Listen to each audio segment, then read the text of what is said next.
Hello friends, તમારું સ્વાગત છે અમારી ચેનલ સિમ્પલ ગુજરાતી રસોઈમાં।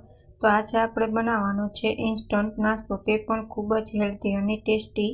અને આ નાસ્તામાં તમારે ખૂબ જ ઓછા તેલનો ઉપયોગ કરીને આ નાસ્તો છે તે બનાવીને તૈયાર કરવાનો છે। તો નાસ્તો બનાવવા માટે અહીં મેં અડધા બાઉલ જેટલી મગની દાળ લઈ લીધી છે। હવે તેની સામે મેં જેટલી મગની દાળ લીધી છે તેટલી મેં ચોખા લઈ લીધા છે।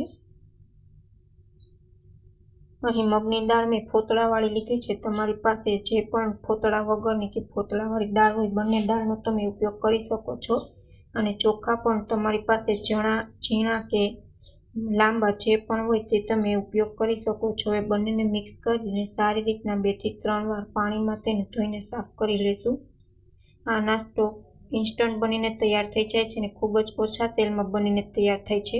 હવે આ દાળને આપણે ગરમ દાળ પાણીમાં પલાળી છે એટલે 15 થી 20 જ મિનિટ થઈ છે। જો તમારે ઉતાવળ ન હોય તો તમે 2 કલાક સુધી નોર્મલ પાણીમાં પલાળી શકો છો, પણ જો ઇન્સ્ટન્ટ નાસ્તો બનાવવો હોય તો તમે ગરમ પાણીમાં 15 થી 20 મિનિટ સુધી દાળ ચોખાને પલાળી રાખવાના। તો એ 15 મિનિટ થઈ ગઈ છે અને આપણા દાળ ચોખા ગરમ પાણીમાં સારી રીતના પલળી ગયા છે। હવે એક મિક્સર જાર લઈ લીધું છે, તેમાં મિક્સ કરીને આપણે ગ્રાઇન્ડ કરી લઈશું। તો અહીં મિક્સર જારમાં મેં દાળ ચોખા ઉમેરી દીધા છે। તેમાં આપણે આદું છે તે ઉમેરી દઈશું।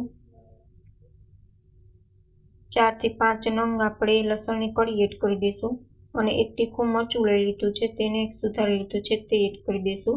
આદું, મરચું, લસણ એડ કરવાથી તમારા નાસ્તાનો ટેસ્ટ છે ને તે સરસ આવે છે।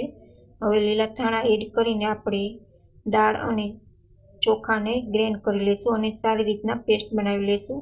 અહીં મેં 2 ચમચી જેટલું પાણી એડ કર્યું છે, જેથી આપણું બેટર છે ને તે સારી રીતના બનીને તૈયાર થઈ જાય।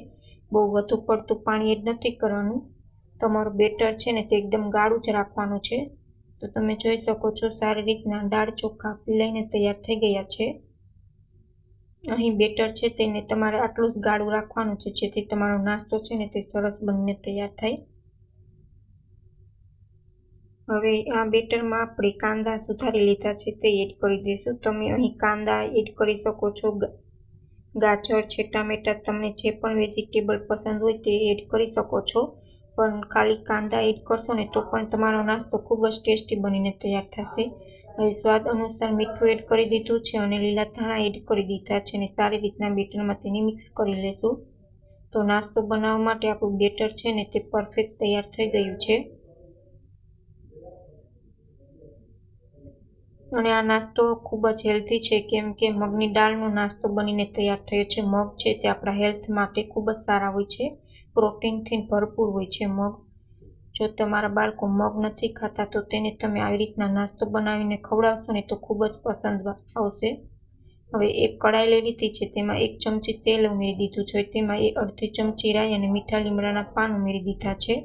હવે જે બેટર છે તેને આપણે ઉપરથી આવી રીતના પાથળી દીધું છે, બહુ જાડું નથી પાથળવાનું, એકદમ પાતળું પાથરીને તૈયાર કરવાનું છે, જેથી નાસ્તો છે તે સરસ બનીને તૈયાર થાય। હવે 3 મિનિટ સુધી આપણે તેને ઢાંકીને રાખી દીધું છે અને નાસ્તો છે તે એક સાઈડ સારી રીતના આપણો તૈયાર થઈ ગયો છે, તેને બીજી સાઈડ પલટીને 1 મિનિટ સુધી તેને ચડવા દઈશું, જેથી નાસ્તો છે તે ક્રિસ્પી બને અને અંદરથી કાચો પણ ન રહે। તો 1 ચમચી તેલમાં આપણું છે એકદમ હેલ્ધી અને ટેસ્ટી નાસ્તો બનીને તૈયાર થઈ ગયો છે। તમે જોઈ શકો છો કેટલો સરસ બનીને તૈયાર થયો છે। હવે આપણે તેને કટરની મદદથી તેને 4 પીસમાં કાપી લઈશું। આ નાસ્તો બનાવશો ને તો બાળકો ખૂબ જ જીદ કરશે આ નાસ્તો બનાવવાની, એટલો સરસ બનીને તૈયાર થાય છે। જો તમને અમારી રેસીપી ગમે તો ચેનલને લાઇક કરજો, શેર કરજો અને સબસ્ક્રાઈબ કરજો અને કમેન્ટમાં જરૂર કમેન્ટ કરજો કે તમને અમારી રેસીપી કેવી લાગી।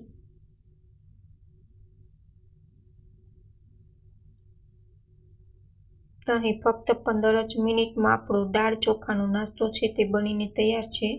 Thank you for my watching video.